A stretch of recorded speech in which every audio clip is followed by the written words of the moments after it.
You are listening to Missed Apex Podcast. We live F1.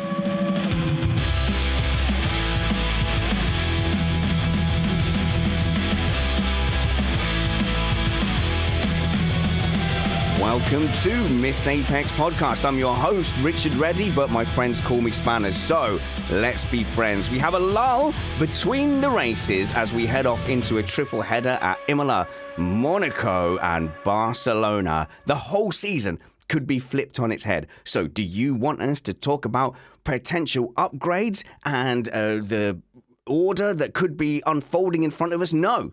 You lunatics have told me, based on our last race review, that you would like us to go in depth into tyres. So today we will have an extended tyre segment with Matt Trumpets, and we're also going to have Callum McIntyre from Driver 61 talking to us about how you can change your sim racing skills and convert them onto the real world tracks. Plus, we're also going to cover some Formula One news. But first, I want to tell you that we are an independent podcast produced in the podcasting shed with the kind permission of our better halves. We aim to bring you a race review before your Monday morning commute. We might be wrong, but we're first. And here's your panel, Matt Trumpets. Wait. Are those side pods I see in the distance? No. Mercedes, I think, even tweeted a side pod picture, and I went, hallelujah, finally, Mercedes are going to have some side pods, but it turns out it was a photo from the F1 2023 game. Oh, those teasers know exactly what they're doing. Although, to be fair, it's not really the side pods that are the problem. And we're joined by a special guest from Driver 61. It's Callum McIntyre. How's it going, Callum? Hey, Spanners. I always feel sad when Top Gear cut off one of James May's rants, and I feel exactly the same way when you cut off Matt talking about tyres. So I'm glad to be talking about it today. Yes, and so on the race review, right, I will defend myself a little bit because people go, oh, let Matt go on and on about tyres. But on a race review, I feel like the tyres, yes, they're an engineering product, but they're a tool. So when it comes to the race, it's all about how the drivers use that tool, how the teams use that tool, and I suppose how the strategists use that tool. I don't want to get into manufacturing techniques or any kind of philosophical debate about the place of tyres in Formula One, when what I really want to do is play Whose Fault Is It and talk about Fernando Alonso and Taylor Swift. Which, sadly, I don't think my daughter cited at the concert. Yeah, I think it might have been a very successful PR exercise, but something of a lie. But look, what we're going to do is we are going to have that extended tyre segment, and I have some learning points because I'm definitely outclassed by the expertise of my two panelists today. And then we're going to get into what Callum has done, which is something incredible, which has turned, and I hope this isn't offensive, Callum, some fairly middle-of-the-road, mediocre sim skills on a not too dissimilar level that I'm at, and turned that into a real-world, actually pretty impressive performance in a real-world series. So we're going to get into that, but not until we've dived into a little bit of the big dirty news. Big dirty news.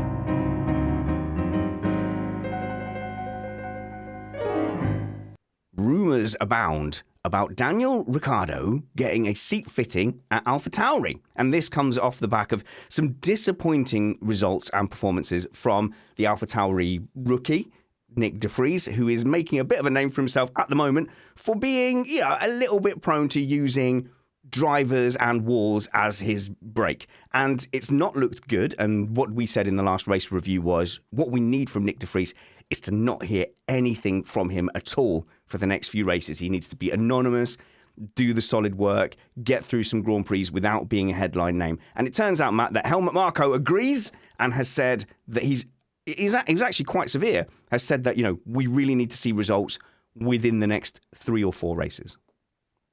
Well, he has allegedly said these things, and you would think that after the PR win that was Pierre Gasly and then Alex Albon being kicked out of Red Bull, that perhaps they would give their brand new junior driver more than 4 races to be as good as the driver that's been there for a couple of years. But no, apparently not. Wait a Although, minute. to be fair, Yeah. I go ahead. No, please carry on.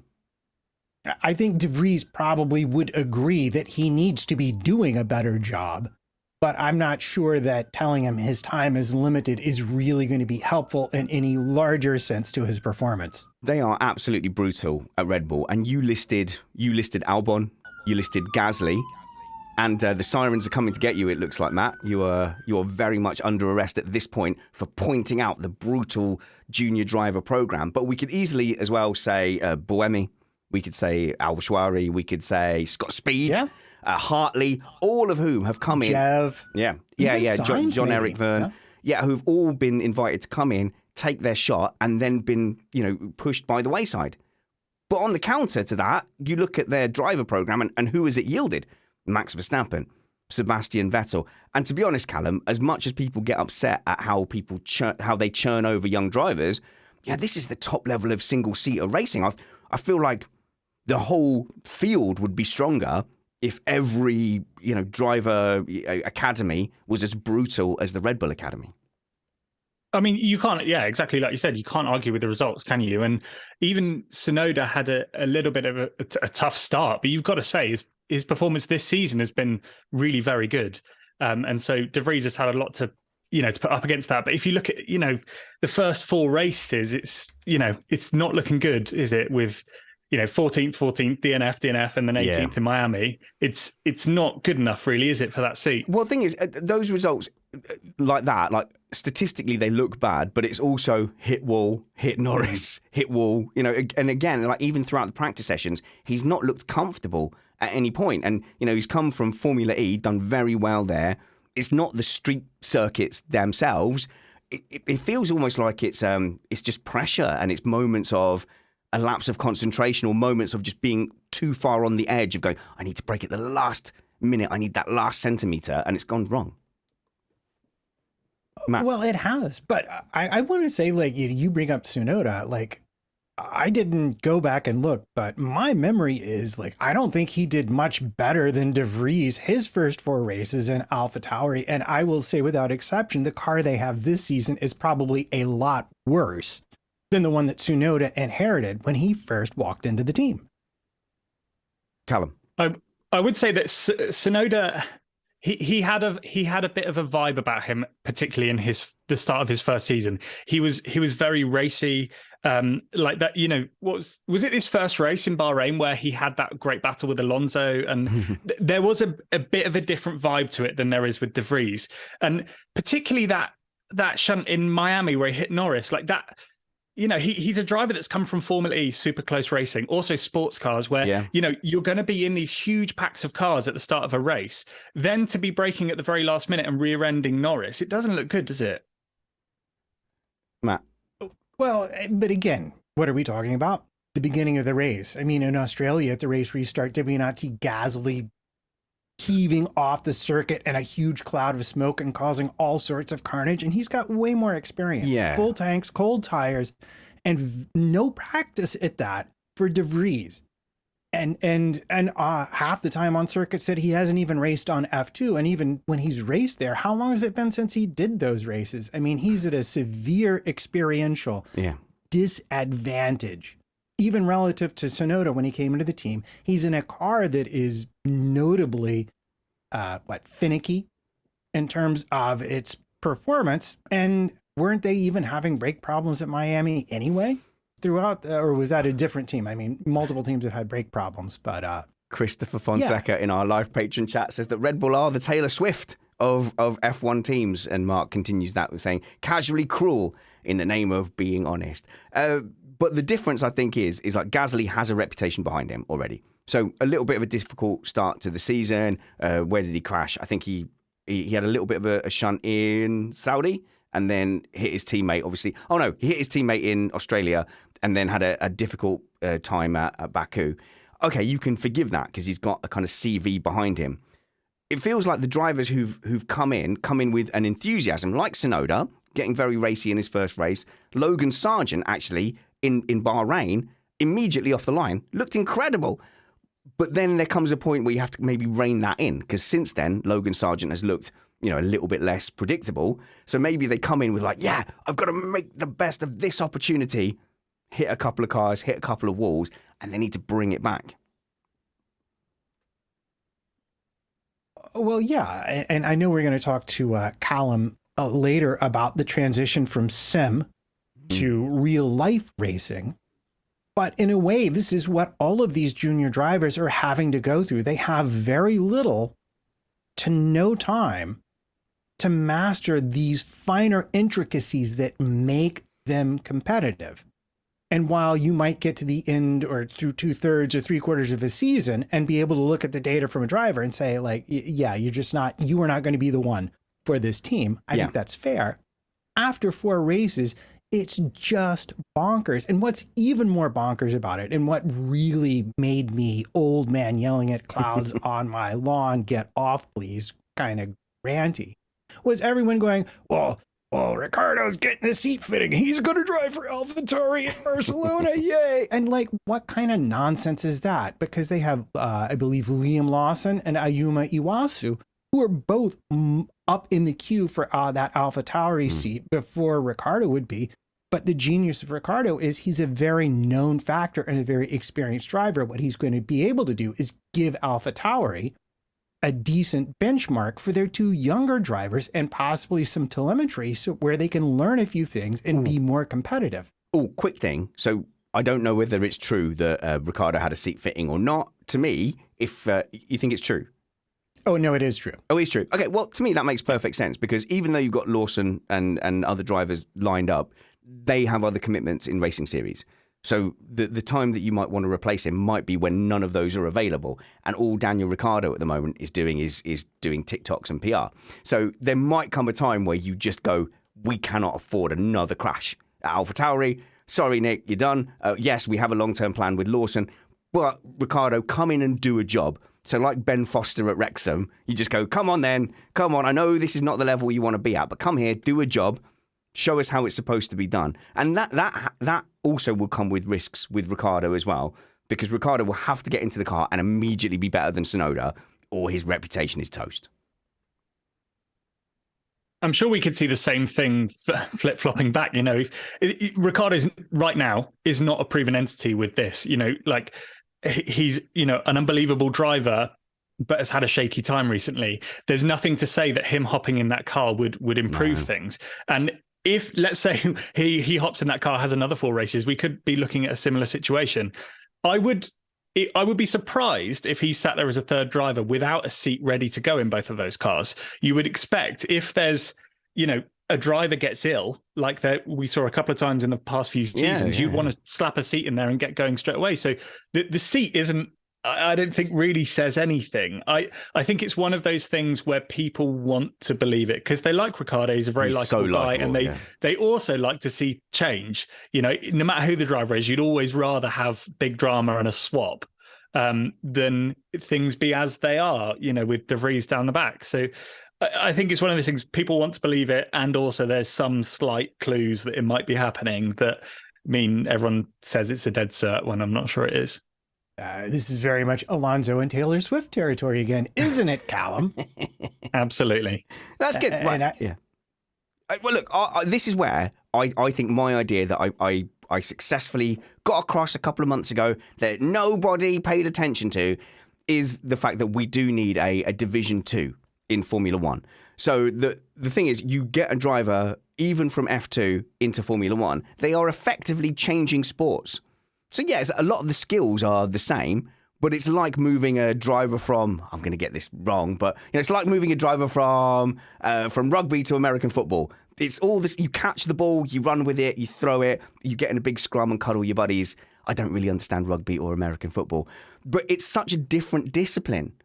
Why not have this Formula 1.5 where you have teams, privateer teams, battling with slightly more of a spec series, and then you've got drivers in there who are essentially driving the same sport. What's weird is that you have the pinnacle of a sport with only 20 places, and drivers are expected to come in and be given a bedding in period. Like somehow there's some, I think it was David Coulthard who said Formula 1 isn't a finishing school, but it is treated like that. So you get a driver come in with a kind of baked in fan base, and they go, people are willing on the new entity like Lawson, with an American fan base, or Nick de Vries, people who've watched him in other motorsport series, and they're hoping that Red Bull will give them a little bit of time to get bedded in, when really, at the pinnacle of motorsport, they should be coming in cookie cutter, ready to go, Matt. And I don't have any sympathy really for drivers that come in and fail and get replaced, because the sport should have enough depth of talent that, yes, Scott Speed gets replaced. Al-Bashwari is at risk if he doesn't, Kvyat gets his shot, takes out the world champion a couple of times. Sochi, was it ping pong? That the top level of sport is brutal. If it's one of 20 places and you don't make the cut in 5, 6, 7, 8 Grand Prix, which is what Marco seems prepared to give de Vries, it's fair enough. You get replaced. That is sport. Well, yeah, if you don't do the job, you do get replaced. On the other hand, if you invest a lot of money in a brand new driver that you think has potential and you drop them after 3 or 4 races, well, then I say that's less on the driver and a lot more on the organization for making bad choices to begin with. The issue is, and with all due respect to your scheme, doesn't sound like you're going to be respectful. That sounds like something you'd say and then be mean about it. I was after my recent visit, my wife was remarking on how the Brits tend to use schemes slightly differently than we do here in America. And I was taking advantage of that. Okay. You're learning how to defeat us. Okay, go on. Is that it would cost too much money to have a car that was that close to how a Formula One car drives. If you look at the number of controls and the amount of custom computer software needed to run a car like that, you can't really recreate that at the F2 level, which is already kind of too expensive for what you'd want it to be anyway. So, yeah, I'm not sure how the two things you said, Spanners, add up. Like, in that there's a big jump between F2 and F1. Yeah. Yes, there is. We've seen it over and over again where the great drivers seem to manage it straight away. Yeah. Like Lewis Hamilton was on the podium in his first race. There you go. And so there's that. And then there's... I don't know. And then there's the argument of that we should be cutthroat after 5 races. Drivers should be out. We should be cycling through all of the depth of talent that we have and trying them all out and seeing how things go. I'm not sure how those two things stack up.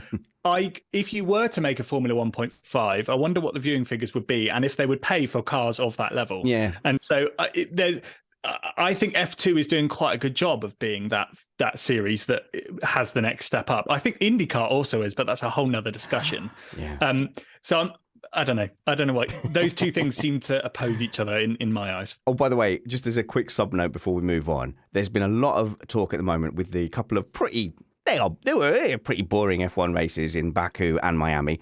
But I don't care as an F1 fan. I know there's going to be boring F1 races. I don't care. A lot of people are going, yeah, well, Indy does this, IndyCar does that. I'm like, great. Also watch IndyCar. Like, you should watch a buffet of motorsport. And if you prefer a spec series like IndyCar or closer to spec series like IndyCar, go and watch that. Go and watch touring cars. There's loads of racing that doesn't do things the way that Formula One does things. And if you prefer that, definitely watch that. There's no rules. Like, it's not bad. If you look at a motorsport and you go, oh, I prefer watching Caterham racing on Channel 4 over Formula 1, then watch that. Enjoy what you enjoy. It's not a competition.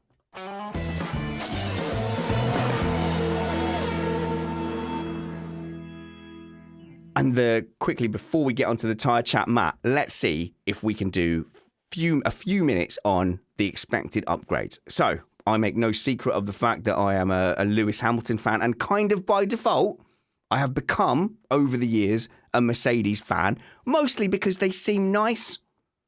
Like, who went over? James Vowles went over to Williams. You listen to him talking, he just seems really nice. Chauvelin just seems like, you just know, like you'd leave your kids with Chauvelin. He seems nice as well. Toto Wolff, firm but fair. They just seem like a nice family. They get angry. Yes, you don't want to leave. You don't want to lend Toto Wolff your desk. That's not going to happen. But they've always come across as a nice team, going about things the right way, even under the biggest of pressures. So I'm a fan of Lewis Hamilton. I'm a fan of Mercedes, and I'm happy to declare that when I look at the the upgrades coming up and framing my expectations for what's coming up ahead. Callum, we don't know your loyalties. Please tell me you're not a Chris Stevens and that you're going to sit here and go, oh, I just hope everyone has fun. Who are you a fan of in F1? I like the racy drivers. Nice. And so I am a Max Verstappen apologist. And I also like, Norris, Magnussen, those who give us great racing. Yeah. And I also like that Max Verstappen is in the sim every week, and I can also watch those races. Oh my goodness! Like that is such a different Max Verstappen. If you watch the live streams that he has on, and he just has it like at home with like his, with his family in and around and everything, and he's just chatting to his mates. I like that Max Verstappen. Like, why aren't you just normal and nice like that? And I'm suspecting, Callum, that as someone who is, you could frame me as someone who's not a fan of Max Verstappen, fairly. But I think the more it goes on, Matt's laughing. That's an understatement. But the more it goes on, the more I think that it's the people around him that I don't like. And then you look at his like live streams, you go, that lad, we share a lot of values. Like he loves racing. When he enters a sim event, minimum he puts in 50 hours practice to do an iRacing tournament. And so when people were having a go at him for kicking off at that, I think it was an R Factor tournament. Was it R Factor Le Mans? Where they were having loads of cutouts and stuff and drops. Yeah, it's because he put 50 hours work into it. I wish we could see more of that side of Max. And he's rocked up and he was the best that weekend. And so it's fair enough that was the issue. He was at Nürburgring this weekend and there was a great move where he stuck two wheels on the grass. Oh, I saw that outside. One. Yeah. And I like that he races the same way in the sim as he does in the real world. And actually in that you could see his spotter, so his teammate, was like head in his hands, like Max, why are you overtaking, at the Nürburgring, on the grass? And I know that corner as well because it's a real flowing left-hander, and if you get that wrong, you're in the wall before you even get to the hairpin. It's a delight, actually. I would say to people who don't like Max Verstappen, go and tune into to his live streams and that kind of streaming content he does. But there we go. So people are saying, we don't get Max Verstappen fans on. There we go, Matt. We did it once, and I think that's enough.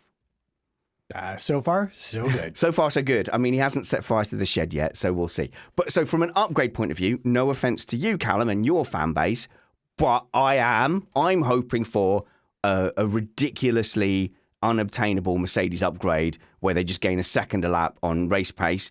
And I'm a bit upset at the Mercedes management because they're being super cagey about how good this upgrade is going to be. It's almost like they're saying, yeah, in the sim, we're going to gain 8 seconds and win this championship. But, it's, who's to tell how it translates onto the track? Well, you're the ones really good at making race cars. So, Matt, how high should my hopes be? Your hopes should be reasonably high that you will see improved performance, not necessarily at the first race, but over the course of the next 4 or 5 races, Mercedes will be doing better than they would have been without this update. Now, the reason they are being so cagey about it is because the thing that has really plagued them more than anything else is they have struggled to adequately model, both in CFD, but I think especially in the wind tunnel, the issues their car is having. So they can look at it in a simulation and say, well, yes, this update is bringing us, this new updated car concept should bring us 4 to 6 tenths a lap before we optimize it. And that's genius. And then they can say, we put it in the wind tunnel and it gave us that. And they're like, okay, we're ready to go. And then they're going to say, well, yeah, that's what we said at the start of last season too with our zero pod concept. And look what happened to that. I think ground effect is particularly challenging for certain wind tunnels due to the size and the way the road itself works. It's very hard to model because you get issues with boundary layers and the size of the walls. And especially when you're in yaw, it can be difficult to get the numbers, the correct numbers. And the only real test is on track. And that's what we're going to see at Imola from whatever it is Mercedes is going to bring. And I'm just going to say it one more time. Everybody wants to know about the side pods. Side pods weren't really ever the problem. I want side pods. Callum, did you follow any of that? Because when Matt goes off like that, and I hear like when I hear 3 words in a row that I don't understand, I kind of go, "Oh, I can take a break," because Matt's off. I was there like, Matt, talk about the road surface, and you did. So I spoke to I spoke to Willem Toet a while back. He ex-Sauber engineer, Benetton engineer, and he raised concerns. Again, all of this is from his speculation, but that Mercedes run a smooth belt on their wind tunnel, and so it behaves a little bit differently to tarmac. Most of the other wind tunnels run like a rubberized belt so that you have air flowing over it, similarly to the tarmac you have in the real world. Oh, wow. But Mercedes said, hey, we've got this way of calculating it. And so things are more repeatable with the smooth belt, but then we can work it out, as if it's road later. With math, yes. Yes. And so Willem said he had a concern about that being part of the issue then when they're trying to figure out their numbers for ground effect. And like you said, especially when you're going through a corner. And so, again, that's just a little bit of info that I had on that. And I think that it adds up in my head. That could be the case. So let's hope I want to see great racing. I want to see great racing at the front. So let's hope they drag things forward. Let's hope so. And let's hope that they have figured out what I would affectionately call the fudge factor for their wind tunnel, because as they gather more data from the track, what they do is they bring it back and look at what the CFD predicted. They look at what the wind tunnel told them, and then they look at what the actual numbers are, and they continue to adjust that. So it may be the case that they are getting better, I'll use the word resolution here, from the numbers. But the issues are really at the margins. When I'm doing 340 kilometers, when I'm breaking into that turn at that speed, they're just not getting enough resolution to know what the car is doing. And as a result, they can be surprised on track. And when they are, it's problematic. Okay, so are we looking at like a window where if their simulations and their wind tunnel stuff is good, we genuinely can be excited. If it doesn't quite correlate, then it might fall short. Or am I wrong to even hope that they could bring some competition? Because Ferrari aren't bringing competition to this season. They're going to go backwards. Aston Martin have peaked, in my opinion. That's my guess. Callum, do you agree? There was a look there. I think they just came out of the box really well, and they'll do well to hang on throughout the season. I think the only team that can potentially, not in the championship, but even for the odd race, bring it to Red Bull potentially over the course of the season will be Mercedes. Yes. What was the look for then? You made me feel silly. Okay. You mentioned Mercedes. I always back Mercedes to develop a car very well. The thing about Aston, I think they're going to go well at a couple of circuits, so there could be some great results. Sure. I also think Red Bull, it doesn't look like it at the moment, but could have a few issues later on in the season, and we don't see. Maybe you're making the safer bet by saying they'll fall away, but I have hope. Okay. Yeah. Maybe I'm being too harsh on Aston Martin because they've already exceeded how much I thought they would be hanging on. But we're not really into upgrade season yet, Matt. Well, I think you're missing the point here. It's not that Aston won't continue to develop, but it's the fact that they're fighting with 1.5 drivers against a team that's almost as good with 2 drivers. So what I would, and please pardon me for bringing this up, but really the best analogy, the best comparison comes, I think, from the McLaren Alpine battle last season, where you had Norris and the McLaren regularly outscoring both Alpines, but the pair of Alpine drivers being close enough to Norris, the fact that Ricciardo was scoring nothing was a bigger problem for McLaren, and ultimately Alpine won that points battle. I think if Ferrari continue to Ferrari, then absolutely what we might see by the end of the season is Mercedes as a team passing Aston. But that's going to have a lot more to do with the fact that Alonso is outperforming his teammate by a bigger margin, whereas with Russell and Hamilton, as we had with Alonso and Ocon, and where we had, I think, a little less with Hamilton and Bottas, you have a very evenly matched pair of teammates that will extract the maximum points most weekends from their platform. Okay, I've delayed for as long as I can. It's time to rip the bandage off and talk tyres.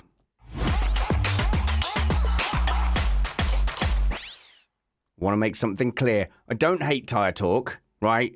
But I think it has its place. And as an olden days Formula One fan, as an old F1 uncle sat around the tree saying, come here, let me tell you about the olden days, kids. They used to say, make tyres as good as you possibly can, and then if a team chooses you as their tyre manufacturer, good luck, but you're going to be up against another tyre manufacturer that's trying to make their tyres as good as possible as well. So they tried to make tyres that were super grippy and super durable. And Pirelli could do this if they wanted to. So this may seem obvious, but if you don't know, that's fine. You don't know.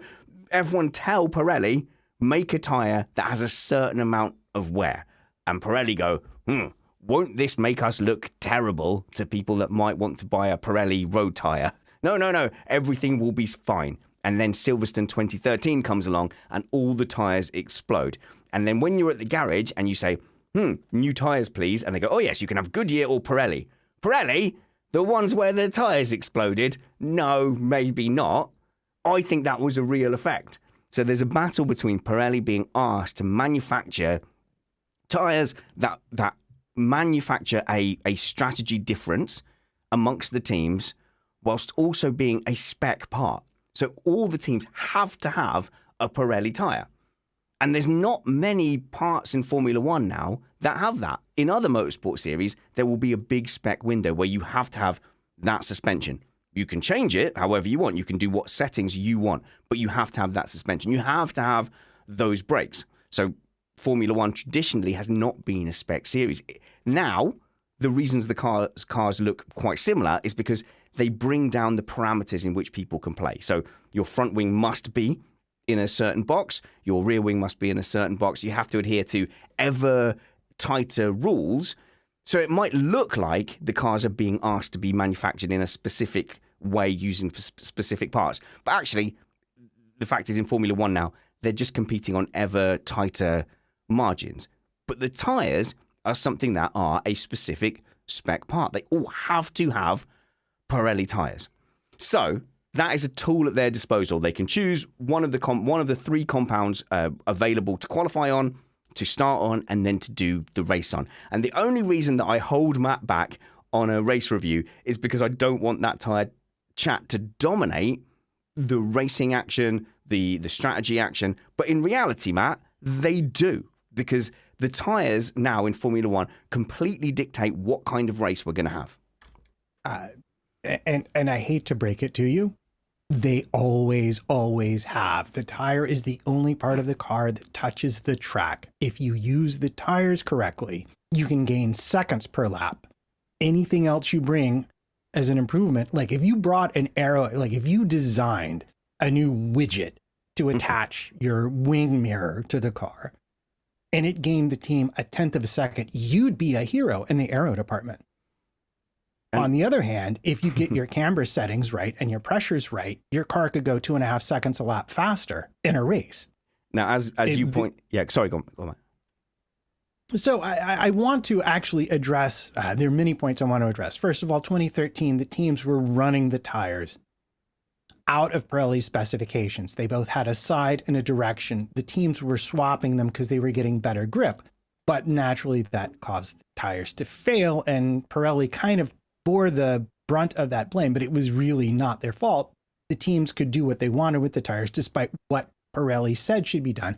That is a regulatory issue that has been pretty much changed. But I'm going to read you a quote from Gunther Steiner about tires and Pirelli. Is it safe for work? I think we need, yeah, it is. There are 0 words in it that you will have to bleep.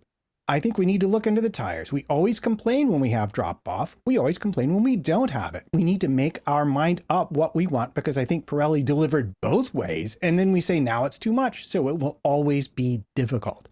The real issue here is everyone is asking Pirelli to fix all of the issues with the Formula One regulations by making different tires. So if there's not a lot of overtaking, it's Pirelli's fault. The tires are too good. If there's too much overtaking and they have to pit all the time, then it's Pirelli's fault because the tires are too chocolatey, and so on and so forth and so on. What Formula One needs to do is sit down and figure out what it wants. What is the delta for one car to overtake another? And then use DRS and then look at the tires and tire strategy in order to make races more strategically interesting to the viewers.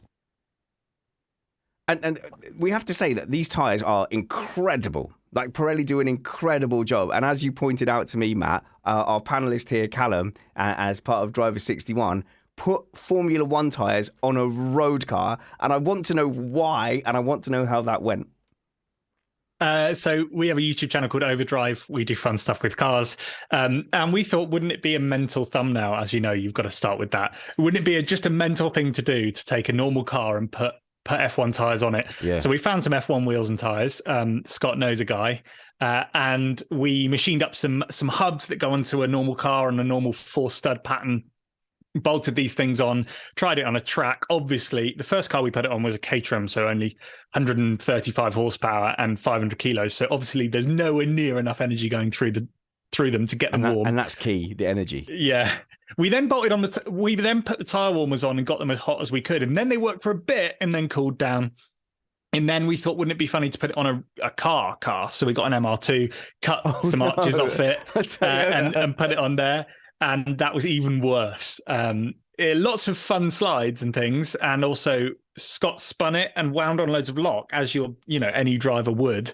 And the tire got wedged in the arch. So we had to let the tire down and get it out. But anyway, those videos are on YouTube Overdrive. And it was a lot of fun, but all of the things you would expect as an F1 fan happened. But yes. Yeah, and I mean that just highlights, and I'm going to assume, given your content, that you're also a tyre expert, Callum. But that just highlights, like, Pirelli are making a very specialist tyre that has to withstand incredible pressures. And the big headline this week is that they are strengthening. They said, strengthening the tyres for the upcoming races. I think from Silverstone, because of the unexpected increase in downforce that the teams have managed to get. But an increase in strength doesn't mean an increase in wear. Yes, it looks like they're playing with the construction of the tire, which to me, I spoke to someone from a brand who doesn't want to be named, but about the Azerbaijan Grand Prix, and that was looking at the shoulder of the tire, where the sidewall meets the tread, and that was like a structural thing that let go. Now they were running it too low on pressures and all that sort of stuff. It's similar to what Matt said, when people are running tires, how they shouldn't be run. But that is what failed. That's a structure thing. But then back in Silverstone, when Lewis's one went, was that 2020? It was 2013. It's gone a long way back. No. Well, yeah, there's that. But then there's also finished on three wheels. Yes, of course. That was the greatest finish ever. They put that down to too much wear. The tread got too low, and then they got a puncture. So you've got to play with two things there. So either you can have loads of tread to protect against punctures, but then you get loads of deg and tires fall off because you've got too much rubber getting too hot.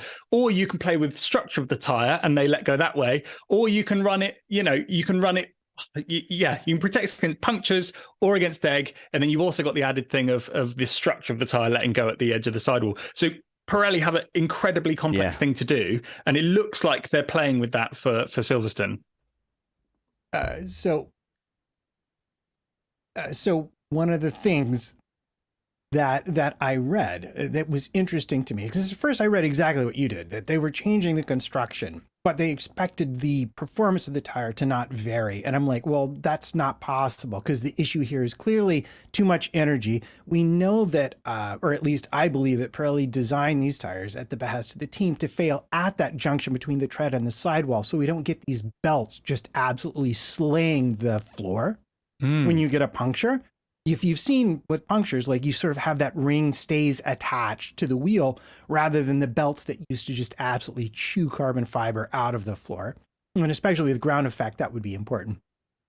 But even if that's not the case, what I have seen now in print is that they are actually bringing 2024 quote unquote materials. And essentially what they're saying is the teams are already beginning to reach the downforce levels they expected to see in 2024. Therefore, they're bringing materials to these tires. The teams are going to test them, I think, Barcelona, maybe after Barcelona, and they expect to implement them for Silverstone, which is always one of the most dangerous from a tire energy point of view races of the year because of your maggots Beckett's complex and just in terms of the amount of energy that gets put into the tire. And especially, I think, too, you have an issue with ground effect and tires because you have to run really high spring rates. And the higher spring rates will put more energy into the tire, more thermal energy into the tire. So it becomes a bigger task for the teams to control that, especially at the rear under traction, because you tend to overheat the rears because you have energy coming not only from the tire rolling along the pavement and when it's in turns, but also because that's where the tire is being driven. Yeah. Whereas with the fronts, especially on long straights, the issue can be that the carcass will cool down because at 300, a 300 kilometer an hour breeze does tend to remove a fair amount of energy from the tire. Okay. Yeah. And then they'll be a bit cold going in. You'll overheat the surface and you'll get graining, which actually is something that caused Perez a great deal of problems at the start of the Miami Grand Prix. Callum, how much do you keep up with this? I'm keeping up with it handsomely. I got you. I mean, it makes sense. If you're going to play with the construction, the sidewall is going to be harder. And then you're going to, if you've got a stiffer sidewall, you're not being as kind, if you want to think of it that way, to the tread that's on the track. You might have things not being, you might not have the load spread as evenly as you would with a softer sidewall. So you are going to put more heat through the tires. And so then you've got to start playing with the compound and things like that. So yes, that is the case. It's a really complicated thing for Pirelli, particularly for Silverstone. And Silverstone seems to be quite unique. Maybe there's Zandvoort as well. That's like high speed corners like that. And that's where if you're going to see any problems crop up with these tires, you're going to see it happen there. So that's then that drags me back to Baku and Miami, where I feel they're being a bit, I don't know, they're going one or two steps harder on the compound than maybe they should. And so I would like them to be running them a fair bit softer, but then everyone goes, well, the tires are going to blow up. And I go, well, that's probably more structure than it is the tire itself. So I get that. At Silverstone, we do need to have tires that stay together. But for the rest of the races, I think we can be a bit more aggressive with them. So Callum, Matt, why can't we have like a stiffer sidewall? And that's what they did in 2013 when the tires were exploding. They did a stiffer sidewall, which I guess made the tire compress less, and they changed the construction. Yeah, and that's what Red Bull were really struggling because the tire was compressing and it was ruining their aerodynamic profile into the corners. And then when they stiffened the sidewall, suddenly all the aerodynamics worked. It's not Red Bull; it was Vettel. Oh, and that's because they were getting more wobble. Because remember, we were the 13-inch tire, so you had a bigger sidewall, and the sidewall was wobbling, and the I'm going to say it. Please, nobody giggle. Tire squirt from that was kind of ruining the diffuser, and it was ruining the rear end of the car for Vettel. Weber didn't really have a problem with it. And if you remember, he was actually kind of thrashing Vettel up until they switched tires. And when Red Bull and Mercedes looked good through as well. What I will politely describe as extremely effective advocacy. They threw a wobbly. They got right Mardy. They had the hump. Convinced them to switch those tires. That season effectively came to an end, and Vettel won everything. I lost so much money specifically on that one decision to change that tire profile. And this is the thing with tires and with the way they get used. And I want to tell you, Callum, I have some good news for you, because I saw in my research for talking about this that one of the things under consideration, or that they're looking at for 2024 or beyond, was a pressure release valve. Now, one thing that you might notice if you pay a lot of attention at a race weekend is that Pirelli will say, here are the pressures for our tires on Friday. And then Saturday, you will see a notice very frequently that those pressures will now be higher, which first of all will drive all your tire engineers nuts, because they have to account for that without much chance to get actual data from the track. But also comes about because Pirelli has looked at the tire data overnight and said, wow, that's an awful lot of energy, and we don't want our tires to go pop. And the easiest way to solve that problem is to make the sidewall stiffer by raising the pressures. So what I think they might be looking at here is being able to have a higher starting pressure, but then instead of letting it naturally get more and more, naturally let it increase as the temperature increases, because pressure and temperature are related from a physics point of view, and the volume of the tire doesn't change, they'll be able to keep the pressure constant, which means we'll get better handling from the tire further into the race stint. I think I'm getting funny looks from Spanners here. I think that makes sense, right? Is Okay. that when pressures are too low, you have tires going bang and things get a bit unpredictable. So you bring the minimum pressure up, but you also don't want to punish teams by meaning that when they're then hot, pressures get too high, you get no grip, rubber goes flinging everywhere, bad things happen. So what you do is you raise the bottom pressure and you bring down the top pressure by adding a release valve so air goes away so that it's a bit more even. I like that idea. Well, thank you for having a command of the English language that I clearly lack at this moment.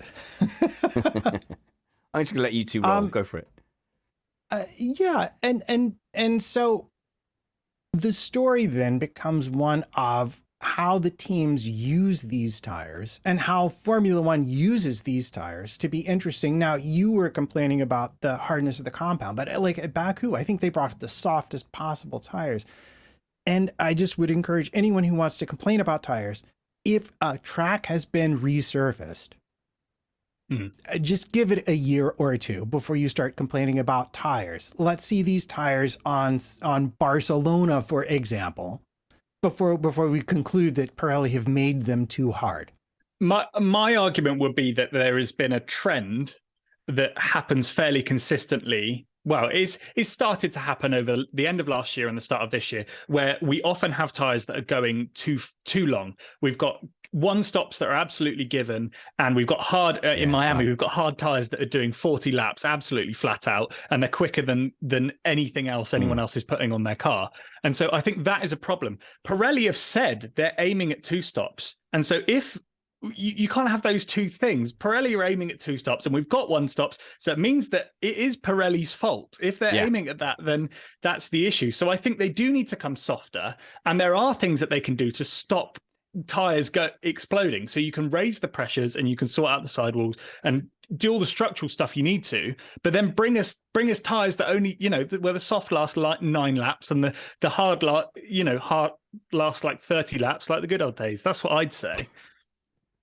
Well, I wouldn't argue with you, but I would still make Miami, which is entirely resurfaced. Everybody remember the first year we went to Sochi, for example. Yeah, Istanbul when they resurfaced as well. Yeah. I think you just have to give Pirelli a pass with the resurfaced track. If it continues to be like this, I 100% agree. Pirelli have got it wrong, but given the fact they're having to bring in stronger tires, probably not. Okay, so before I sat down to talk to you guys about tires.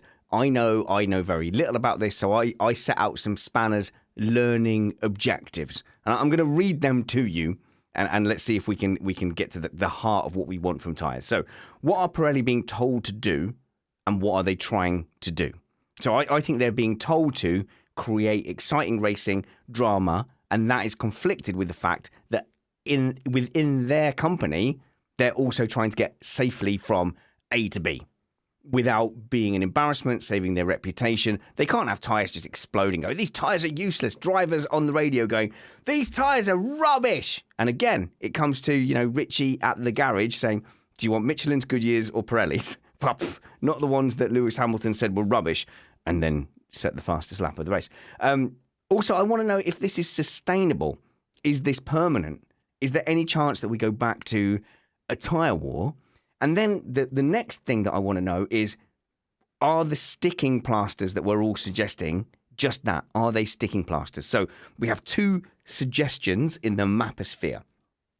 One is Chris Stevens' suggestion that says, okay, there's the 3 compounds, but you just make that 2 compounds. So you always, whatever you're picking, you just take away the hardest one. So there's not the option to just go forever. And then Karun Chanduk from Sky TV has been pushing very hard for a rule that says, you out of the 3 compounds, you must use all of them, and that will create a strategic oasis of joy. So let's start with this. What are Pirelli trying to do, Callum? And what you're the head of the FIA now. I'm promoting you. Well done. Congratulations. I don't want the job. No, you have to have it. Okay. What do you tell Pirelli to do? I tell them exactly what they're being told currently. We want 2 stops. 2 stops are good. So they are being told that, you think? Yeah, well, I think they are. Yeah, they had a goal I read. I forget where, but they're aiming at 2 stops, and they're currently missing. 1 stops are boring-ish. 2 stops are good. 3 stops start to get complicated. So I think the sweet spot is between, you're choosing between a 2 and a 3 stop. So Pirelli are doing that, but then also, like you say, you've got to manage that. You don't want to have the company have a reputation for tires blowing up. But I think they can get there. The tires are there. You could choose the ones that they're currently making, but they're not doing it. They're going, if we went for a Chris Stevens thing, right, they would rock up with the medium and the hard. Yes, they go, right, time. let's protect ourselves. C4, C5, have every 2 time. tires. Yeah. You can choose 2 different colors of tires. Both will go the entire race. So, I mean, Matt, I think this is it. Like, Pirelli will protect themselves. So unless we tell them to do something specific, they're not going to do it. Yeah, well, let's be very clear. The last brief we have had for Pirelli that I'm aware of is that they want grippy tires that drivers can push on, meaning that they are less susceptible to thermal degradation. You can overheat them and the performance will come back. And that's pretty much what they've given us. From a strategy suite point, what I like, and I think what everybody really likes the most, is you would like your 1-stop strategy and your 2-stop strategy to be within a second of each other. So it's going to be down to driver skill to make the difference. And if I built a car that is kind on its tires, I can run a 1-stop and have a chance of winning or finishing in the points or whatever my team's position in the order is. And if I've built a car that can just extract the maximum from the tires, I can run a 2-stop strategy and we'll finish virtually identical. That's the winner. I wonder if we did a study from what Callum said, I wonder if, and apologies, by the way, to people who always think I'm cutting Matt off. I never mean to be. This is the vagaries of Zoom that we just try and avoid talking over each other. And Matt's very polite. If there's a clash, he tends to back off. So apologies to you there, Matt. But I think Callum's point that, there's a lot of 1-stoppers. I wish we could do a study into the races that people complain about being boring versus the races that are 1-stop. Because I think Callum might have put his finger on that, which is that actually, I think, 1-stop in this era really does generate the complaints. 3-stop would get a bit much, but there was a golden era in 2014 for tyre strategy where pretty much every team had the prime and option. So there was 2 tyre compounds to pick from, and they would generally have 2 stops, maybe 3 if they wanted to be aggressive, and very rarely would be able to cling on for the 1-stop. And the 1-stop was always like a, wow, like if you can do that, you are a tyre magician. Okay, so let's talk. The reason let's listen. Okay. we have seen the progression to the 1-stop is, 1, the teams know that the less times they come into the pits, the less things can go wrong. That's easy and obvious and just risk avoidance 101. And the second thing that has happened that doesn't often get talked about, but I actually did a great deal of research on a number of years ago, is the fact that over the years, due to the decreasing speed limit in the pit lanes, is the pit delta itself has increased. So if you go back far enough and start looking at when people pitted, it was 12 or 15 seconds. And the tires were robust enough that I could make that stop, and in 10 laps, or 20 laps at 0.75 second a lap, I could catch you and pass you. So that we had less of a penalty for stopping.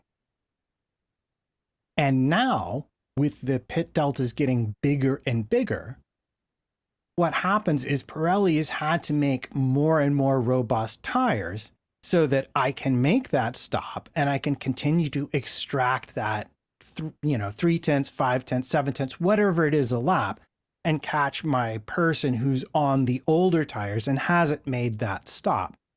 But the issue when you do that is you wind up with a hard tire that on certain teams, and I would say that the top 5 teams on certain tracks, the ones that have been newly resurfaced mostly, can run a race distance and not suffer an immense amount of drop off.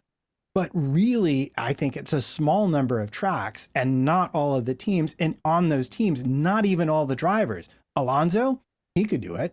Stroll, I'm not convinced he has the tire management skills to run a 0 stop on a hard tire. I think he's going to need to stop because he can't manage the tires as well. That's my take. And if you really want to solve this issue and get people stopping more often, well, make the pit lanes shorten the lap so that the teams have less of a pit delta when they come in without endangering anyone in the pit lane. Yeah, I agree. I think it's tough because the pit lanes over the last couple of seasons have got really tight. There's been a lot of very near misses and cars, they're big cars trying to get in these small pit lanes, particularly there's places like Zandvoort and obviously Monaco and places like that where, things are really tough. Miami actually last year. And so you have got to avoid that. So then that makes sense with the pit lane delta. I agree.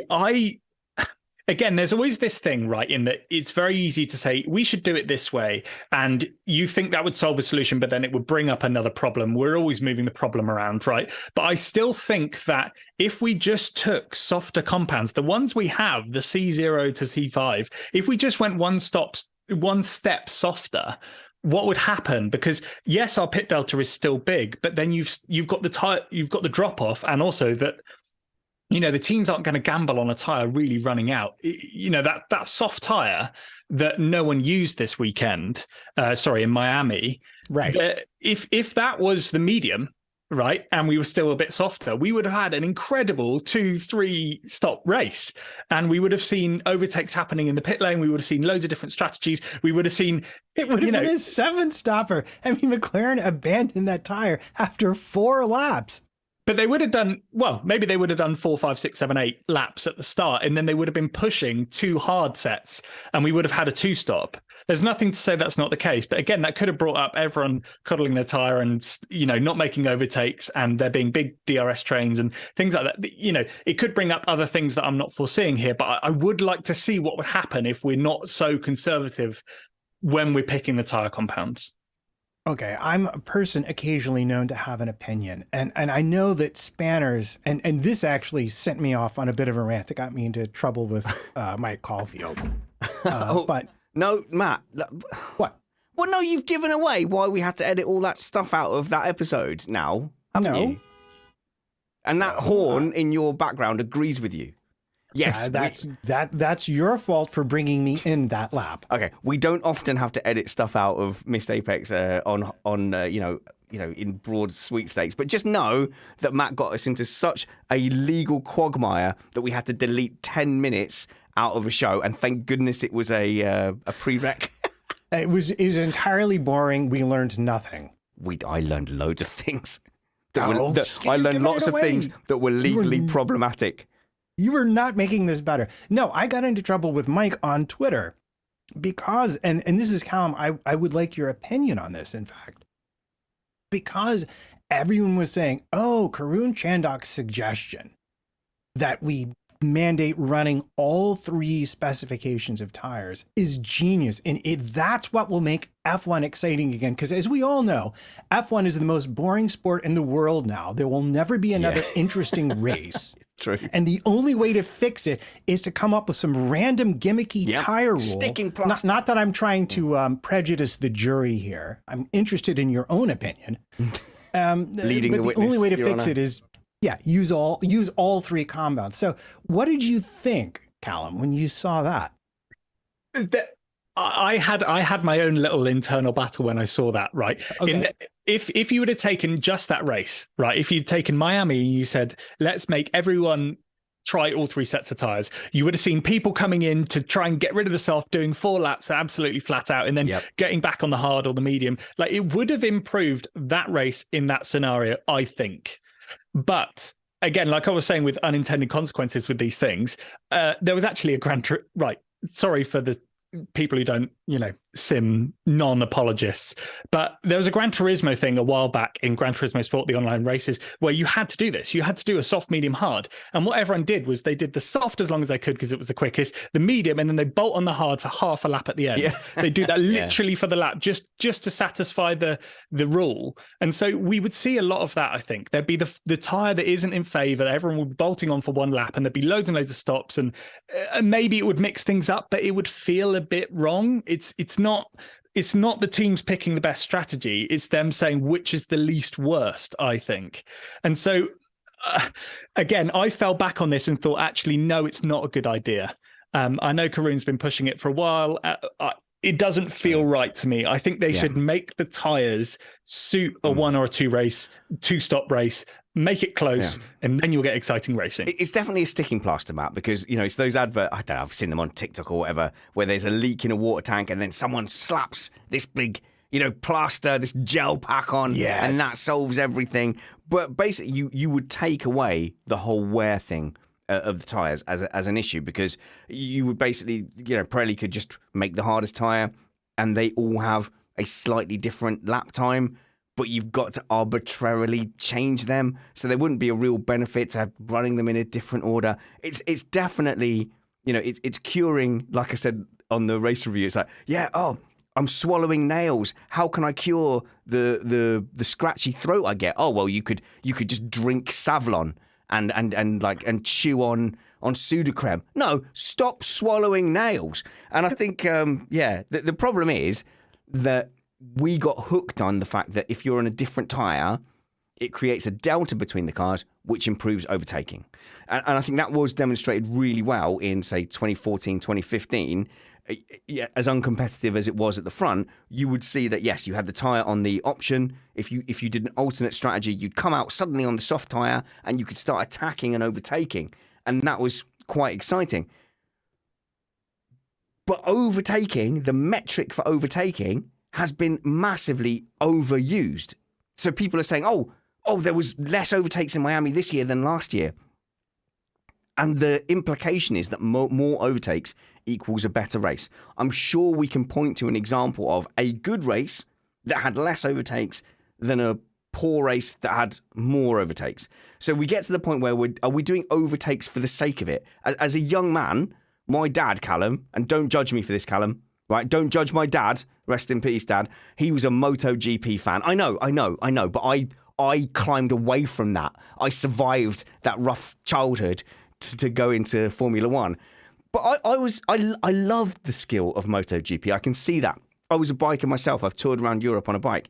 But the fact that they could kind of almost ghost past each other, there was lots of overtakes, but that to me didn't recreate what I loved about Formula One, which is the fact that you had to get your solid race car past another solid race car. I just think we've got to get away from judging a race by the amount of overtakes. Absolutely. I completely agree. I think back to a couple of the races. The ones that are on the top of my head was it Hungary 2020 or 2021? There was that one where Lewis pitted and was Max pitted and was trying to catch Lewis. Often there aren't loads of overtakes in Hungary, but that one, there was a battle at the front with differing strategies, and both of them were absolutely flat out in their own way, and it was really, really, really close. There was also the same in Kota last year. And Kota 21. Kota 21. Yeah, great exactly. example. Yeah. And so there's not loads of you don't need overtaking. I keep seeing stats for Formula E of this many overtakes happened. And yes, the racing was great in Monaco last week. Yeah, it was fun. But most of them were people going through attack mode and all that sort of stuff was getting counted. And so it doesn't mean it's a great race. Yeah, you're right. That metric isn't right. But also the tyres at the moment they're too hard. An issue. They're too hard, yeah. Yeah, if Max is doing 40-something laps absolutely flat out and Lewis is bolting on mediums and they're not as quick, then that is a problem. Yeah, that's a Mercedes problem. Yeah. Okay, but fundamentally, there are lots of racing series out there that don't have wearing tyres. Mm. So isn't isn't the whole Pirelli thing a sticking plaster in itself? Lots of them are I don't know. I immediately thought of Le Mans, where people they'll quad stint tires in the night. But again, that is a race that's stretched out over 24 hours. So there is a lot of strategy that's going of how long can you make the tires last. Formula E, again, they don't change tires. IndyCar, they do. So I don't know. I'm sure there's something there, but really it's about having differing strategies that are close. I think that's what it is. So by the way, to be fair, I'm a fan of this Pirelli model. I think it's great. You've got a spec part that will, and you've created a problem for the teams, which is you can have a fast tyre, but it won't last as long. You can have a durable tyre, which is slower, and it will last longer, but not the entire race. So I'm actually a fan of what Pirelli have been asked to do. I think, Callum, you've hit the nail on the head. They just need to do it better, be a bit braver. And as fans, if we have the odd race where the tyres fail, let's not overreact. Matt, final word for you, because this has been a very extended tyre segment. Yeah, and we've only gotten started. No, we haven't. Let's move on. I'm going to make your last point, or I'm going to hit the bumper. My last point is people want to blame Pirelli for this, but I wouldn't.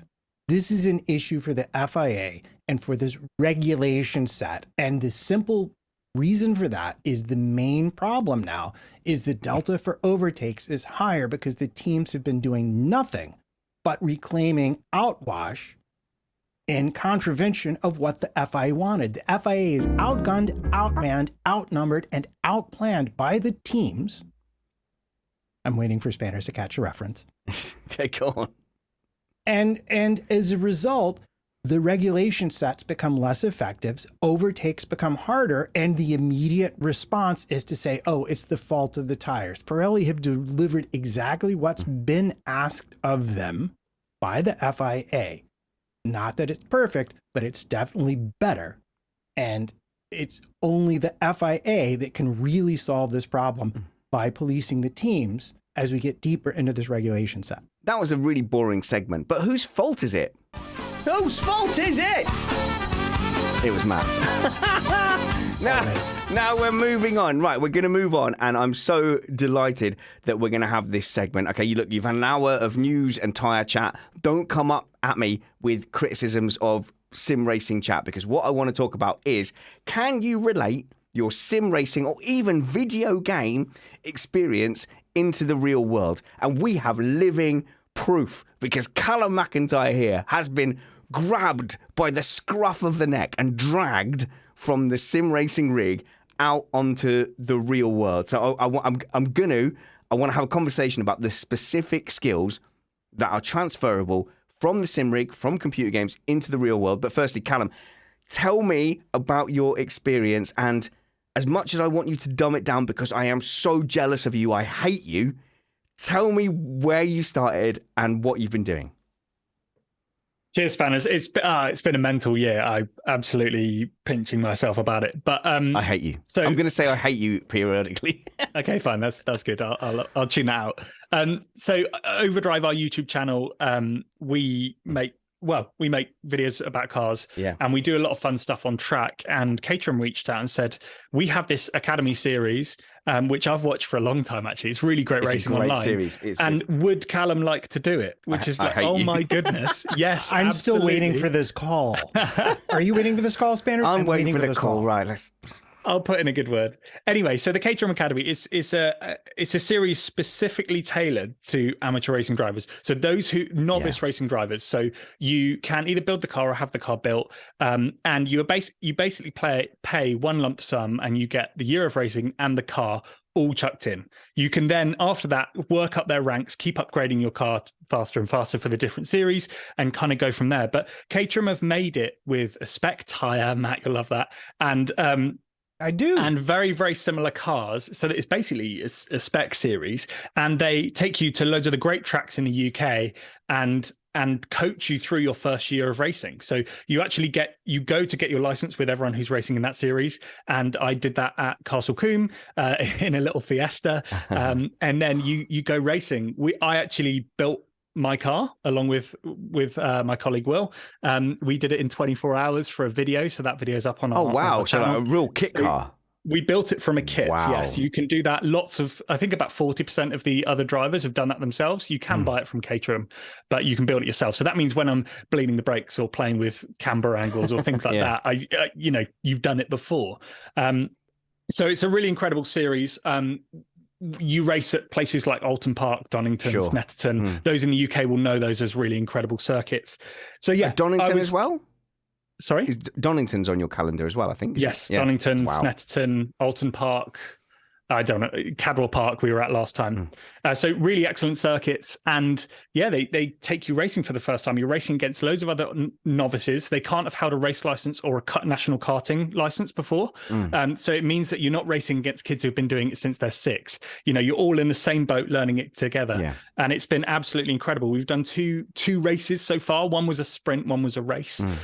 So the sprint was at Kerborough and then the race was at Cadwell Park. So it's been really, really good. But the thing I'm really interested in is that I've got a lot of experience in the sim, like a similar story to a lot of people, like you, both of you two, is that we've done a lot of sim racing. We've done endurance races. We've done online races. We've set up a car before. We've made lots of overtakes. We've done all of that in the sim without feeling the G-force and without having fear of hurting yourself.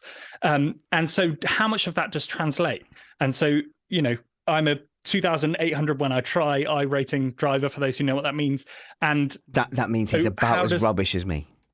No, that's reasonable. 2,300. Sorry, Spanners. No, so the I rating is based on like the results that you kind of grind out. It's not necessarily like, are you the fastest driver? It's more about like how well you do in races. So I don't, like, Callum, I'm not saying your ultimate pace isn't incredible, but for example, like my ultimate pace is well off. Like it's a second and maybe a second and a half off ultimate pace from the top drivers. Yeah, I could get to kind of like 3,000 by being like dad driving, like slow and steady. Make sure I pick up the points. Don't be win or bin. But yeah, I think we're not dissimilar. You also, like me, have a bit of a secret advantage in that I have Brad Philpott, who I always say to him, hey, Brad, let's make some content. And in this content, let's talk about specifically how we addressed my weakness in iRacing. You've got Scott Mansell, of course, who's a really experienced coach and top-level British sports car driver. But his help was, I think, minimal in this. And you guys were able to make a video that showed, like, how well does your skill from that, I don't want to say mediocre, Callum, but I'm saying accessible from an accessible sim racing point of view, where you've got a high-end belt-driven wheel, which is not quite as good as it's not as good as my direct drive wheel, Callum. It's not a competition, but I win. But from a very accessible and affordable sim rig out onto a Caterham racetrack, and I think it's incredible from your video how many of those skills translated onto the real world track. So yeah, I think I was amazed. So, but I would say Scott, when I learned to sim race, he coached me. Yes, and so there was that, and I've also been through the Driver 61 sim racing programs that are excellent, by the way. Sorry, small plug. No, please plug them. They're really good. Well, I gained 1,000 I rating after doing those, and so I would say I did sim racing, but I take it seriously. Yes, absolutely. I drive around thinking, what is limiting me here? Is it the front end of the car or the back end of the car? What am I doing with tires? Am I using all of the road? I'm trying to think about it as I would when I'm in a real car. I would say with the 2000 I rating, we got a bit of pushback on the Driver 61 channel, with everyone saying, well, that means you're in the top 7% of I races, which is true. Yeah. But I would say it's an average situation for those who are taking it seriously. Yes, you're and right. Are racing a lot. Absolutely. So I think there's that. But I was really shocked. And the reason we made that video was that I was really shocked when I got into that first race. I pulled away from the line. I was side by side with someone else, and I did everything as I would in the sim. Wow. And it turned out the way it would in the sim. I thought I would be more scared of having another car with wheels and an engine like inches from my car doing 100 miles an hour. But it was a similar feeling. And that's why I was like, felt validated that all of those hours we've spent in the sim, it does work. So I watched that video and there was no hesitation at all. You got to a corner where basically he had the inside line and it was a kind of I would say a medium speed right-hander. You were on the outside and you just sent it around the outside. And if that's the first time you've ever been in that situation, I kind of almost judge you for going, yeah, I've done this on the sim. I'm definitely not going to die from doing this. Yeah, I'm quite proud of myself for that overtake, I will be honest. But yeah, I didn't even think about it. Like, I know it sounds silly, but that was first instinct. I'm going to sling it around the outside. I had tried that line in testing. Like, I'm trying all these things, driving offline, knowing that the race was going to be coming up and I would have to know these things and where's good to overtake, how late can I brake in these places. But yes, I was astonished at how natural it felt.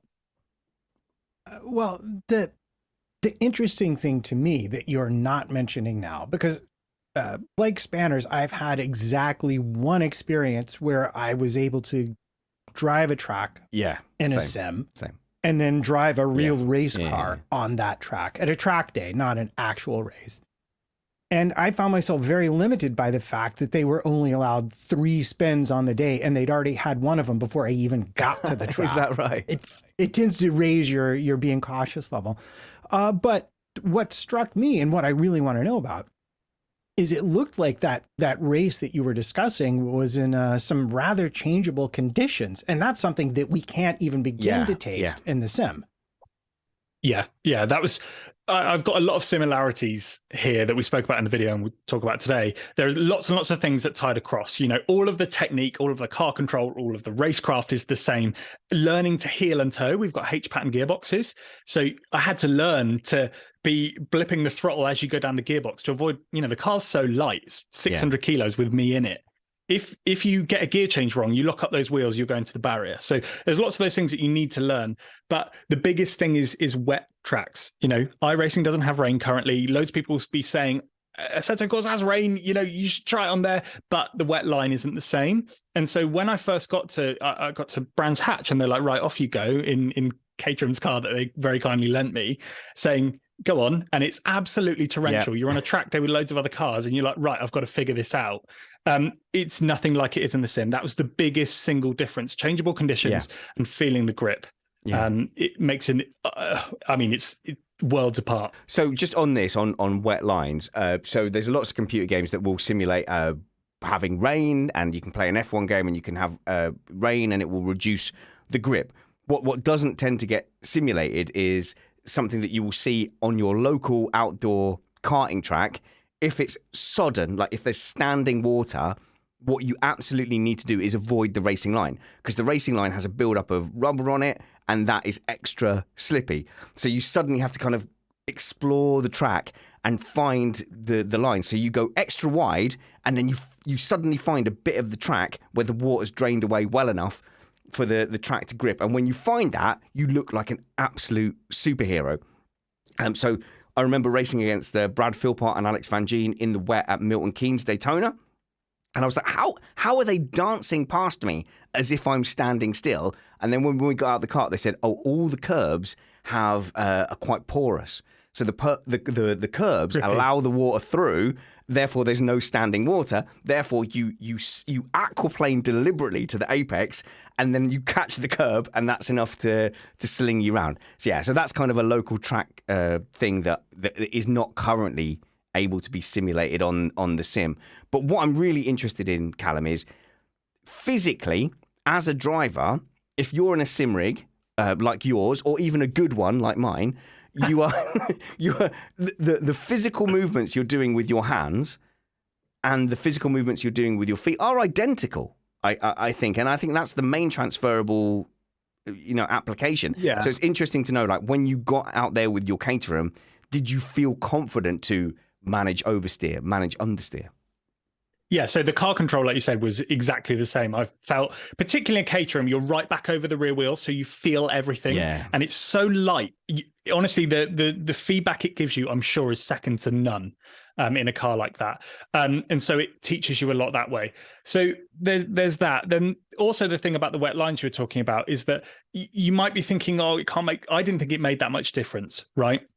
But if you're on the inside of the track going into a corner off the rubber, if you braked like that on the rubbery line, you're going straight off. You lock up, you're off.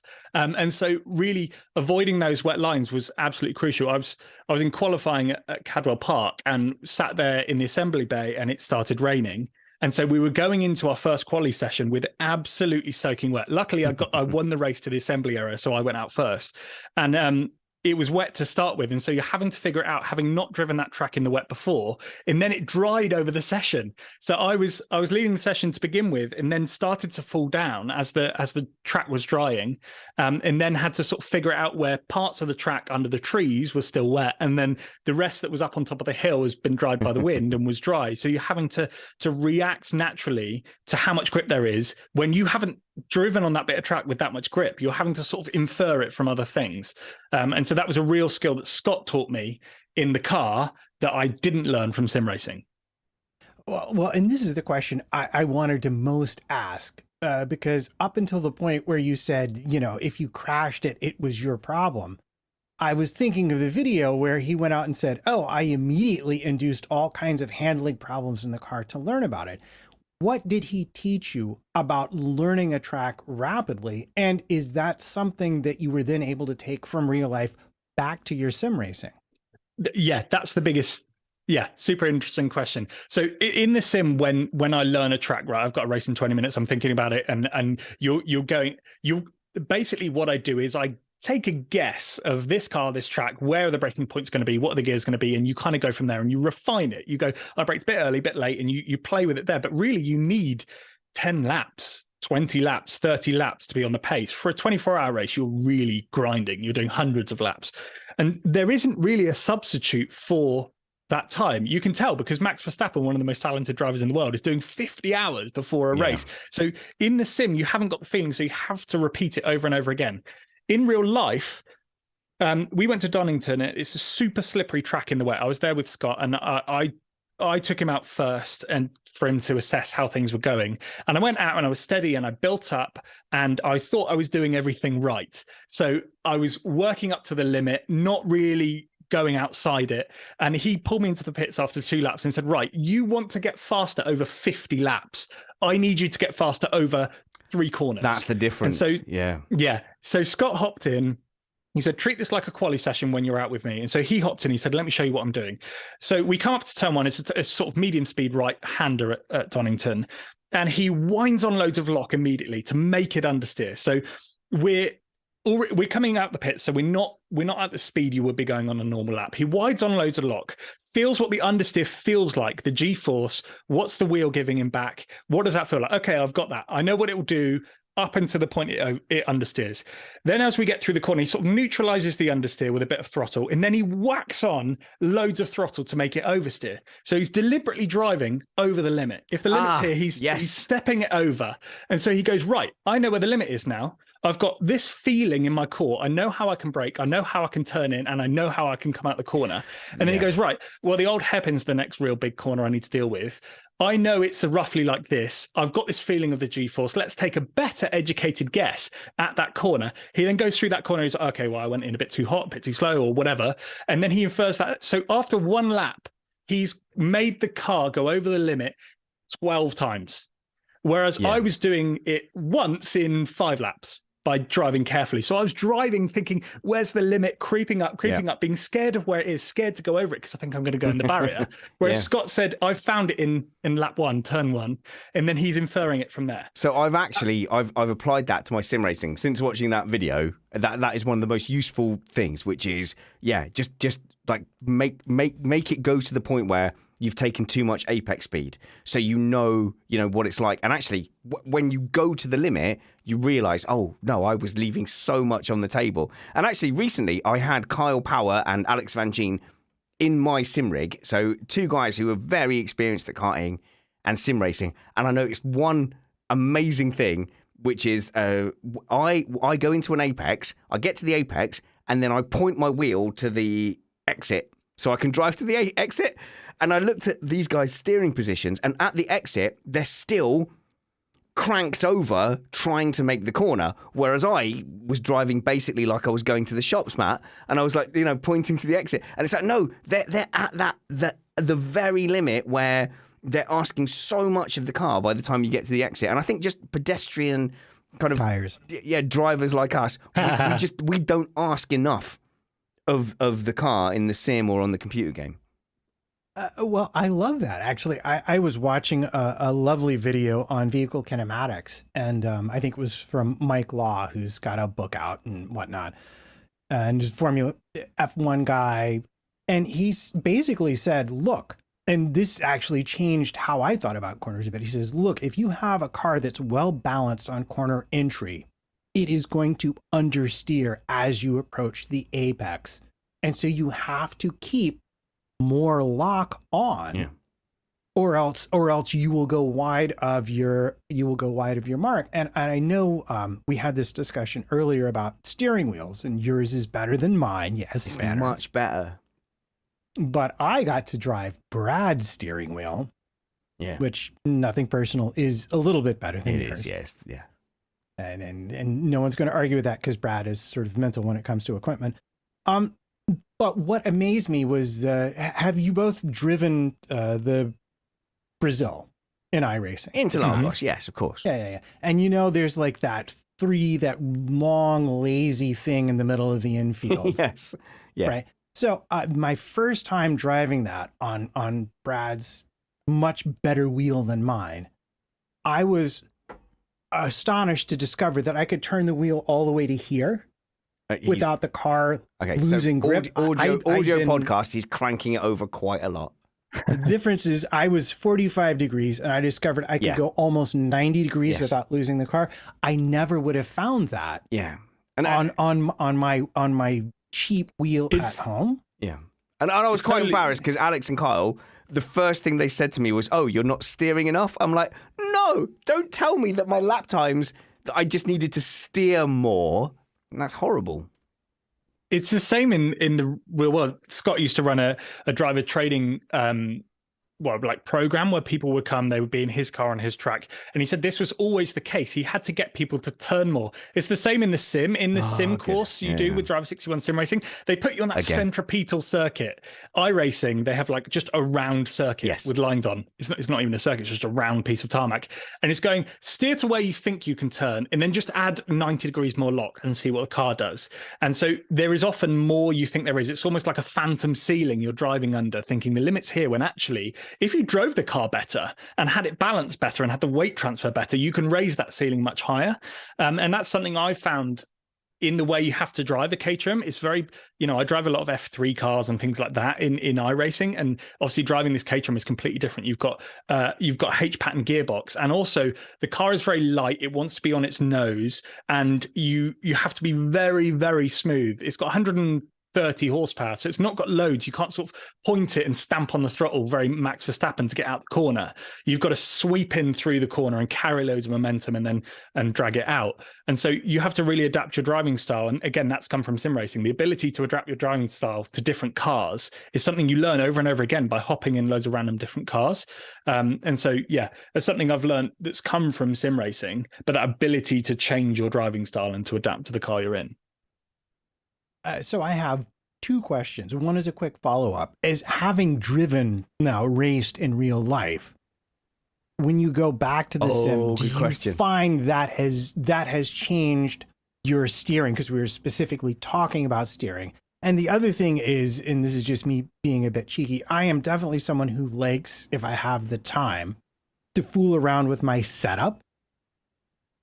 Did you find the Caterham setup matched what you liked in a car? And if not, what kind of a challenge was it to adapt? So starting with the setup, yes.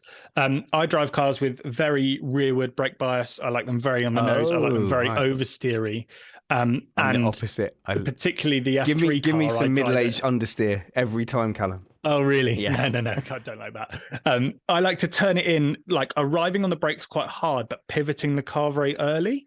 And particularly in that F3 car, and then getting on the throttle on the way out. And I drive this I think, oh, maybe I shouldn't give this away, but my Caterham, I've set it up with a lot of rake.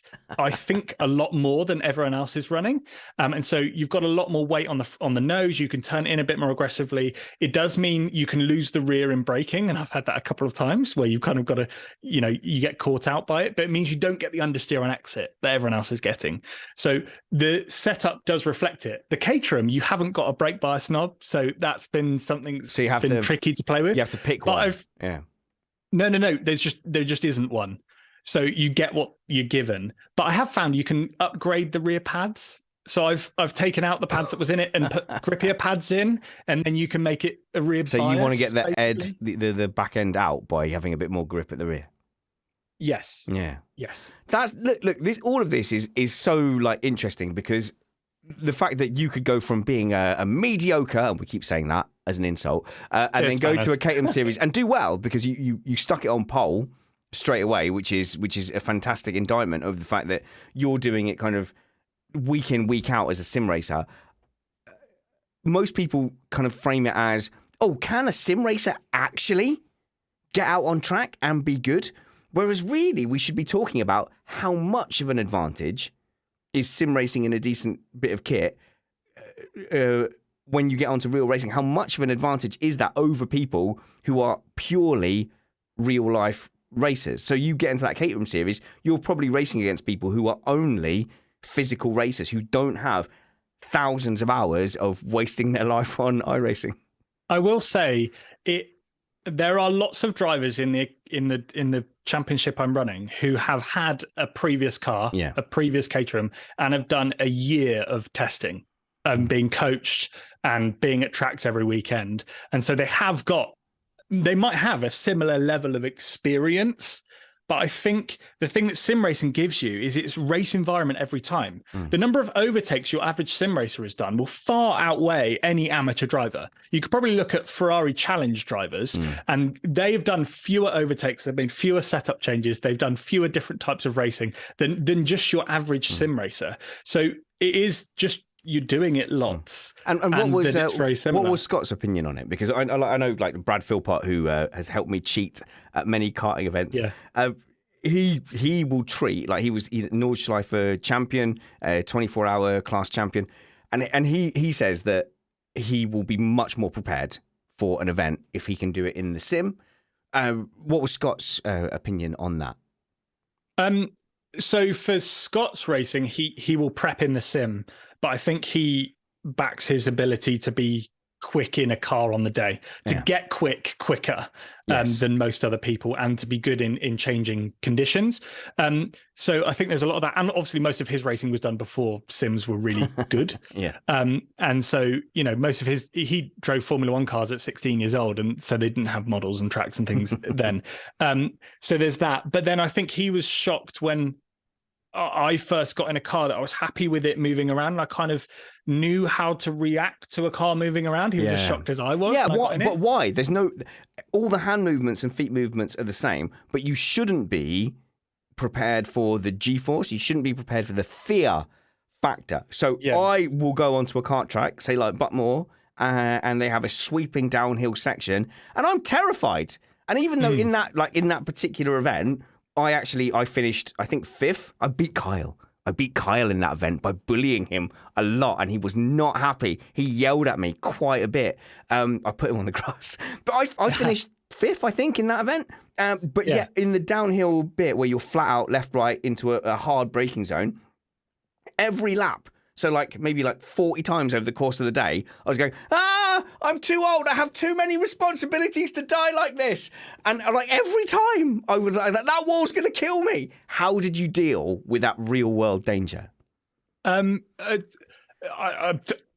was really scared. Right, at Brands Hatch. Well, I'm glad. So you're saying then. And you're going around Paddock Hill Bend and you're like, my sim racer says I want to be out there on the curb, hanging it out, using all of the track. And my brain was going, absolutely not, absolutely not. I then had a coach who was going, look, you can gain a second by doing this. But and I'd get there and I'd be like, oh, I know I can brake here, but I'm going to brake 100 yards earlier. And so there really was that fear. But a lot of it was just doing laps and learning to trust the car.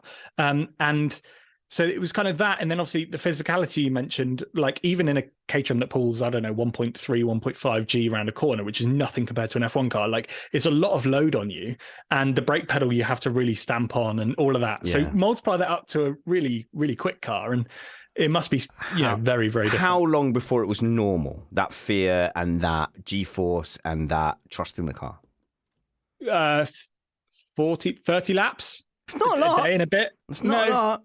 Can we put a monetary figure on that? Like, okay, oh no. Well, I know that Caterham obviously would encourage people to join their series.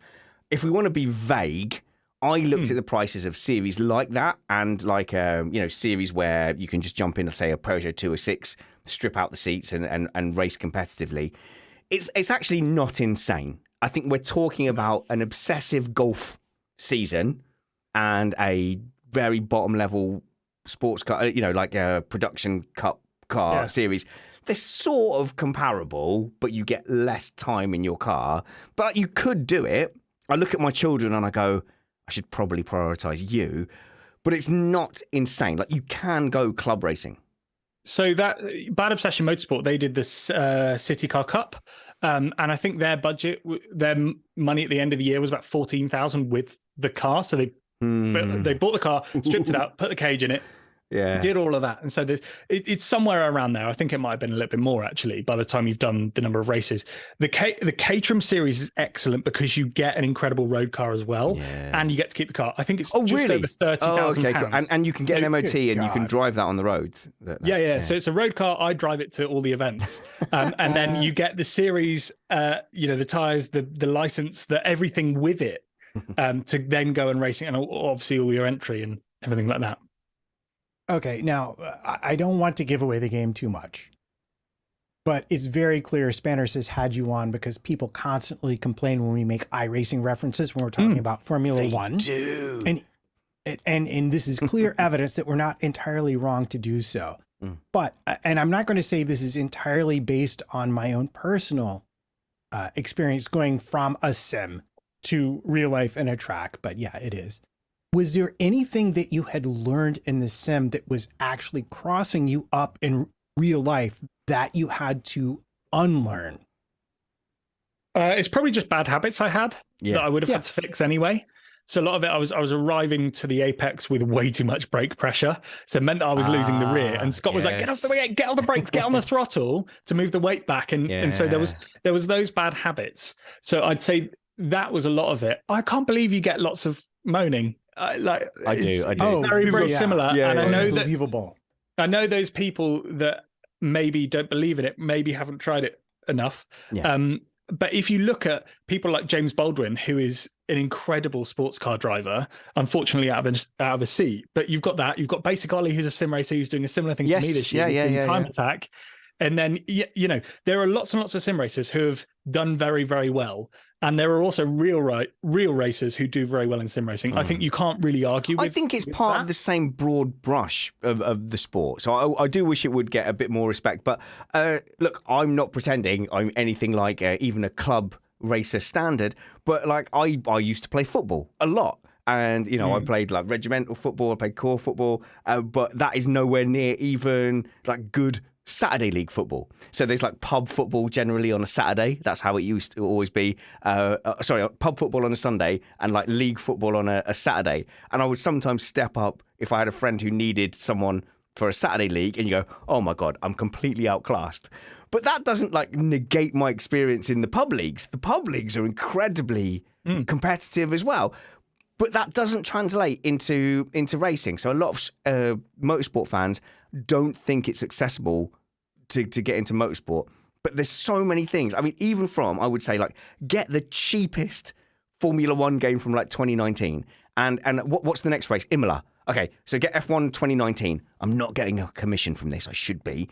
But when was the first race that Imola came back? 2020. So get F1 2020 where there's Imola. And honestly, my brother-in-laws followed this advice for Bahrain. Go and just do with a joypad on an old Xbox and do Imola. And then when you watch the race, that Grand Prix will come to life for you because you will have driven around it and you will understand, oh man, you really have to. It's not that hard a braking zone into turn one. You're really setting yourself up into turn two. The hairpin up the hill is absolutely brutal. Going into Aqua Minerale is a nightmare because you're having to lift and brake to set yourself up for a hard braking zone, but you've got steering lock on. So you're going to lose it into Aqua Minerale. And then the chicane, do they still use the chicane for the F1 races? Yeah. At the end? Horrible. Like a pointlessly horrible, torturous chicane. Just make that a straight. But your enjoyment of the F1 race will be 1,000% increased just by doing that. Now take that into an F3 car on iRacing, on a sim rig, and that triples. It more than triples. It really makes you appreciate it. And I just think like motorsport fans just miss out because they think it's not accessible. Even to the point that just find your local rubbish indoor track and just pay 30 quid generally, 30 quid, 15-minute session, you will be hooked. You will go and do it. You go, oh, that's amazing. I wish I'd booked 2 sessions. And then the next time you'll book 2 sessions. So Callum, I'm preaching to the converted with you, but motorsport fans just need to get involved in racing. In my eyes, it's really quite simple. There is either sim racing is 0% correlated with real racing, or it's somewhere between 0% and 100%, yeah. Right? Like everything is that, to be fair, Callum. But you wouldn't say, like, if you've got Cristiano Ronaldo there, and then you've got an esports FIFA player, and he goes, oh yeah, I do that in FIFA. You go, oh come on, they're very, very different. And so that's towards the lower end. And then you also haven't got, it's not 100%. So a lot of people say it's not 100%. Therefore it's rubbish. Ignore it. Ignoring the fact that karting isn't like Formula One either. It's not 100%. You're doing it in the real life. You feel G-forces and it's similar, but it's not there. And so I see sim racing as being 65 to 75% of what you can learn. You can't learn everything there. You can learn a lot doing it. And I think it will give you a big advantage when you come to race in real life. In that first race, I'm going down the straight, there's a massive toe in the Caterham. And so I've got, a whole load behind me thinking, okay, they're going to be slipstreaming me up here. I need to be defending over to this side, but I don't want to give away too much on the entry. So I'm going to cover here. All of that I've thought at Le Mans in a GT car in iRacing. Yeah. And so it comes easier the next time. And same in that move at turn one. I did that because I've done that lots in an F3 car. I know it's different, but the principles are the same. So I'm probably not going to do what you've done because, I'm kind of old and scared now. And all my money goes to just making smaller humans slightly bigger progressively over time. But I am heartened that you were able to have a really positive racing experience, primarily from the skills you've learned from sim racing. Matt, we'll have to include that video that we shared in our WhatsApp of Scott and Callum and their adventures from sim racing into the Caterham series. It's such a good video. Like, you must go into the show notes below, follow Callum and subscribe to their channel and watch this specific video. Is there going to be more videos of your Caterham adventures? Absolutely. So that one was on Driver 61, aimed at F1 audience. We also have the full build video, not all 24 hours, it's cut down a bit, on the Overdrive channel. So there's more coming there. So, but a lot of it is on socials as well. So follow us. We're at Follow Overdrive on Instagram. And so I'm posting a lot there. And then this weekend, actually, I'm racing at Croft, and that's going to be live streamed. And that'll be on the Caterham YouTube channel. So if you want to watch that, please do. And I'll post when that's going to be so you can watch it if you want to. Okay, we'll share that link with us and we'll make sure that is the top link in our show notes. So make sure you go and follow Callum live and, like me, be just incredibly, incredibly jealous. And look, I know since the Tyre Talk, the last half an hour has just been almost evangelical, but I am on a mission. I'm on a mission to say to people, just turn a wheel. I don't care if it's a joypad wheel. I don't care if it's a local go-kart track.